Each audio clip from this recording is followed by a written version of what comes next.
생성 엔탈피와 여러 종류의 엔탈피에 대해서 설명드리겠습니다. 생성 엔탈피는 어떤 화합물 1몰이 기준이고요. 이제 가장 안정한 성분 원소로부터는 25도씨 1atm 기준에서 이제 가장 안정하면 되고요. 그때 생성될 때의 반응 엔탈피를 생성 엔탈피라고 하는데, 생성 엔탈피랑 표준 생성 엔탈피랑은 거의 같다라고 봐주시면 됩니다.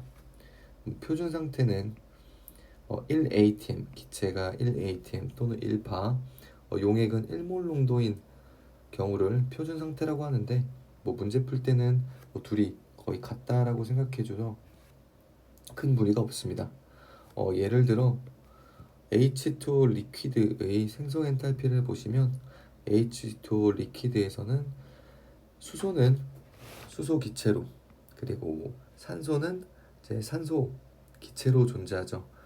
이때의 반응 엔탈피를 델타 H로 나타내면 다음과 같고, 반응열은 화학식 안에 이렇게 부호로 표시된 건데, 보통은 부호로 표시된 것보다는 이제 엔탈피로 많이 나오죠. 그리고 25도씨 1atm에서 여러 가지 동소체가 존재할 때 가장 안정한 것들, 이때 표준 생성 엔탈피는 0이다.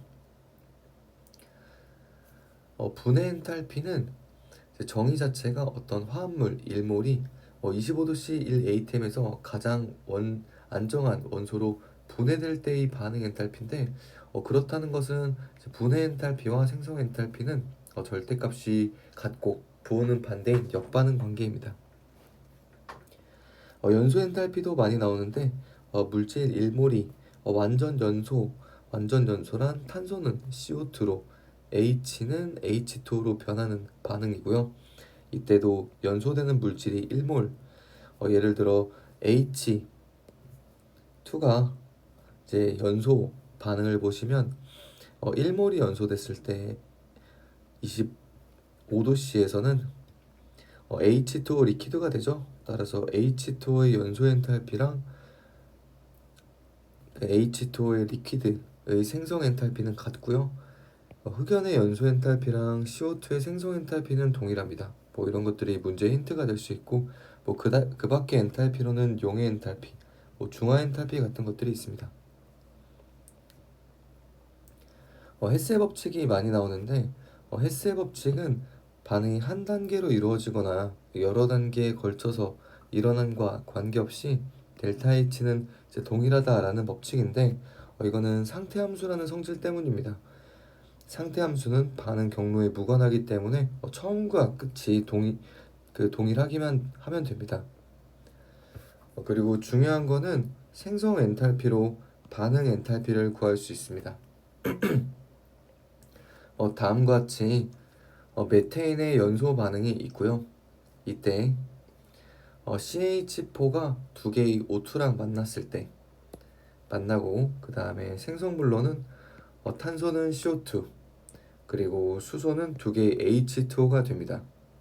이때 중간에 헤스의 법칙을 통해서 25도씨에서 이제 가장 안정한 성분 원소로 바꾸면 흑연, 그리고 H2 기체, 그리고 O2 기체가 되는데, 반응물이 생성물로 가는 거는 이때는 델타 H 분해라고 볼 수 있고, 그거는 마이너스 델타 H 생성 엔탈피, 그리고 다시 생성물로 만드는 건 델타 HF 생성 엔탈피죠. 따라서 다음과 같이 이렇게 쓸 수가 있을 겁니다.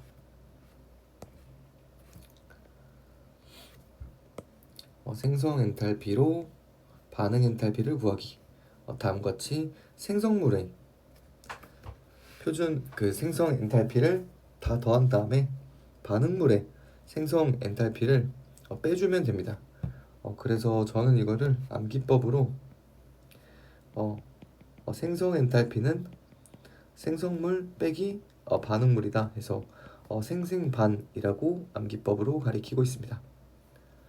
그리고 앞에 곱해주는 이 n값은 생성물의 개수, 그리고 nr은 반응물의 개수여서 생성 엔탈피가 1몰이 기준이기 때문에 개수를 곱해주시면서 계산을 해주셔야 됩니다.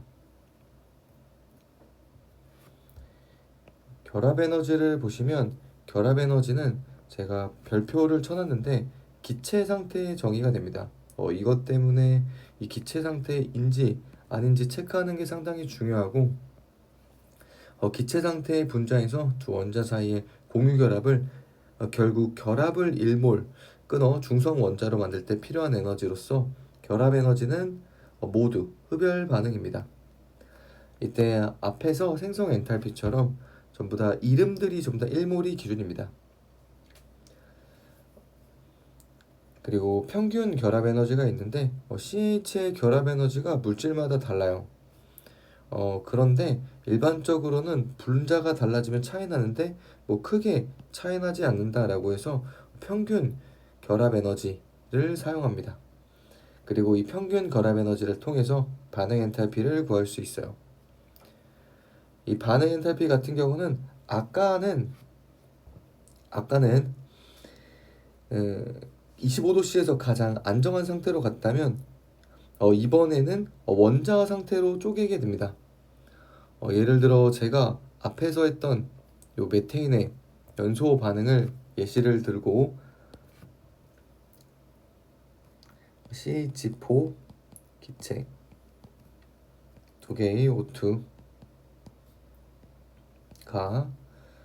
CO2랑 H2O가 두 개가 되는데 이때 조심해야 되는 건 H2O가 액체 상태라면 결합 에너지를 쓸 수 없죠. 따라서 기체 상태로 바꿔주도록 하겠습니다.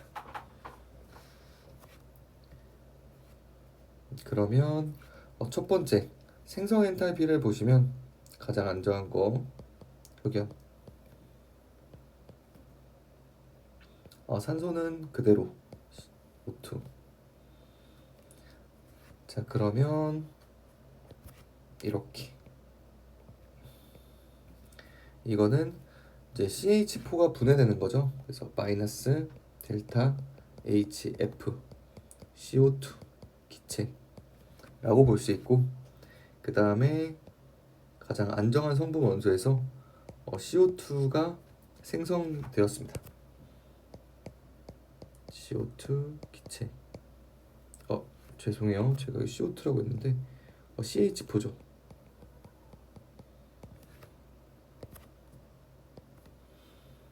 더하기 두 배의 델타 HF H2O 기체. 자, 이렇게 구하면 해당 반응의 델타 H를 구할 수 있고, 결합 에너지를 이용하면 결합을 다 끊었을 때 탄소 기체, 수소 원자, 그리고 산소 원자. 자, 이렇게 가면 여기서는 C와 H의 단일 결합이 총 4개 존재하죠. 결합 에너지를 BE라고 하겠습니다. CH 4배, 그리고 2배의 산소 이중결합. 이처럼 결합 에너지는 산소가 이중결합인지 단일결합인지에 따라 에너지 차이가 있기 때문에 결합을 표시해 주는 게 원칙입니다. 그리고 결합을 끊었고 이렇게 돌아가는 거는 이때 결합을 형성하기 때문에 마이너스 결합 에너지겠죠. 결합 에너지 CO2는 C와 O의 이중결합이 2개가 있고요. 물 같은 경우는 O와 H의 결합이 총 4개가 있네요. 그러면 다음과 같이 생성 에너지는 생성 엔탈피는 생성물 빼기 반응물이었다면 결합 에너지로 구할 때는 델타 H는 결합 에너지는 반응물 빼기 생성물입니다. 그래서 시그마 BE 반응물 빼기 시그마 BE 생성물이다. 이렇게 볼 수가 있고요. 현재 요 예제에서는 반응물 빼기 생성물 이렇게 해도 되지만 실제로는 똑같은 결합이 형성이 된다면 굳이 중복해서 할 필요 없죠. 예를 들어 여기서 CH 결합이 3개가 있고 3개가 있고요. 그렇다는 것은 굳이 CH 결합을 중복해서 할 필요가 없기 때문에 조금 더 간단하게 끊어지는 결합에서 생성되는 결합 이렇게 구할 수가 있겠죠. 따라서 여기서 끊어지는 결합이라고 하면 C와 H 그리고 ClCl이고요. 생성되는 결합은 CCl 그다음 HCl입니다. 따라서 델타 H를 표시하면 BE 끊어지는 결합 CH 더하기 BE 생성되는 결합 ClCl 빼기 BE CCl 빼기 BE HCl입니다. 뭐 이런 식으로 반응 엔탈피를 구할 수 있고 뭐 결합 에너지끼리 비교했을 때 같은 종류의 결합이라면 당연히 단일 결합, 이중 결합, 삼중 결합 순으로 결합이 더 세지는데 뭐 이 내용은 뭐 상식적인 선에서 이해해 주시면 되고 크게 이 문제와는 상관이 없습니다. 이론은 여기까지 설명하겠습니다.